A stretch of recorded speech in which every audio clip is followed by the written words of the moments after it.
Hello, Augmented Media. I'm Jack Parks here with Miss Maddox. Miss Maddox, how are you today? I'm doing great today. Thanks, Jack. All right, let's get into the questions. Okay. Describe your decision to stop med school and start teaching. Yeah, so when I went to college, I was a biological sciences chemistry major, actually. And I thought for a really long time that I wanted to do med school because science has always totally been the thing that I love. It's been the thing that has always been really interesting to me. So when I got to my senior year of college, I thought that I wanted to go to med school. And then when I started taking all the tests and doing all the applications, I realized that I kind of needed a break from school. I'd been in school for like 14 years or something crazy like that. So I decided that I was going to take a break from that and I was going to try teaching for 2 years. And then if I liked teaching, I would do that. If not, the program that I was doing was going to give me money to go to med school. So I did the teaching for 2 years. And at the end of it, I realized that I really liked it and I was pretty good at it. So I decided to kind of forget med school. And then I used the money that I got from that program to further my teaching career. And I've been in teaching since then. You're very good at teaching. Thank you, Jack.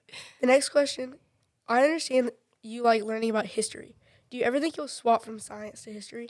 I would love to teach history. I don't know as much about it as our history teachers do because they're fantastic at it and they make it so fun. I think that if I ever needed a change in scenery, I definitely would consider teaching history. I would probably never teach math because we would all be lost if I was teaching math. But it would probably be history or English would be the ones I'd switch to. But I think history would be my number one. Very cool. Describe why the Planet Project is your favorite and least favorite project. Yeah.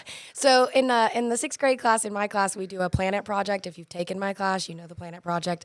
It is my favorite, but it's also my least favorite because it's pretty much insanity with 120 poster boards. And a couple years ago, I actually cut my finger when we were doing the planet project.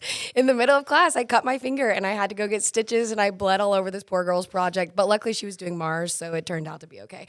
But it's my favorite because you guys have so much fun with it and they end up looking so good. And I pick like my favorite and keep them in class. So if you're ever in my room and you look up on my shelf, you can see the planet projects from the years. But it's so much fun. You guys love it, but it's my least favorite because I like to keep my room somewhat clean. And during that project, there is styrofoam and glitter and poster board everywhere. So that's kind of what makes it my least favorite one. Is that why you make us cut out our planets? Yes. Yeah, you have to cut your own planet now because I'm not sacrificing a finger anymore. What is the funniest thing a student has said or done in class? The funniest thing a student has said or done in class. I would have to say probably farting. That seems to happen a lot on the sixth grade hall. Just the other day, we were doing our quiet iReady minutes. I mean, it was like completely quiet. And I guess we had had Crispitos or something that day.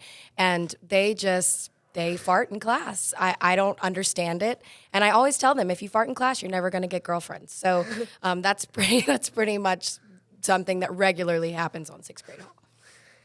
Describe your story of your dog and how you found him. Yeah, so I have one dog. Her name's Winnie. And Winnie is some type of terrier, and I actually found her on the side of the road. I was living up in North Carolina. I used to teach high school, so I taught high school up there in North Carolina. And she was on the side of the road in a ditch with a litter of puppies. And I wouldn't say that I'm not a dog person, but I've never like owned a pet really. And so I took her to the shelter, and they adopted all the puppies out. And they said nobody wanted her, so that if nobody adopted her, they were going to put her down. And I just totally could not let that happen. So I decided that she was going to come home with me, and I've had her since then. Is she in good health conditions? Oh, yeah, she's great. She's about 5 now, and luckily she's just now starting to kind of chill out a little bit. Before then, she had way too much energy, so it's kind of better that she's older now. Very cool. Yeah. What is something you hope to accomplish at the end of each year? I just really want kids to feel like they had a teacher that cared for them. They had a teacher that wanted them to succeed, not just at science, but to succeed at being a sixth grader. I remember my 6th grade year, I went to school here, and I remember coming in as a 5th grader and not knowing what was going to happen and being really freaked out. And so as a 6th grade teacher, I feel like my primary job is to just help kids feel like middle school is not as crazy and as hectic as it was for me.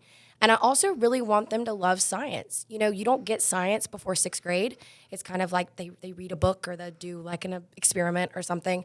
But this is their first class where they get science. And so I really want kids to think that science is cool, science is fun, and that, you know, that's something that they may want to look into if they don't want to do it as a career, just to walk away being like, I really enjoyed science. You accomplished that goal very well. Thank you.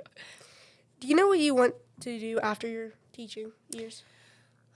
I don't really know. I probably would take a job where it didn't require any prior planning.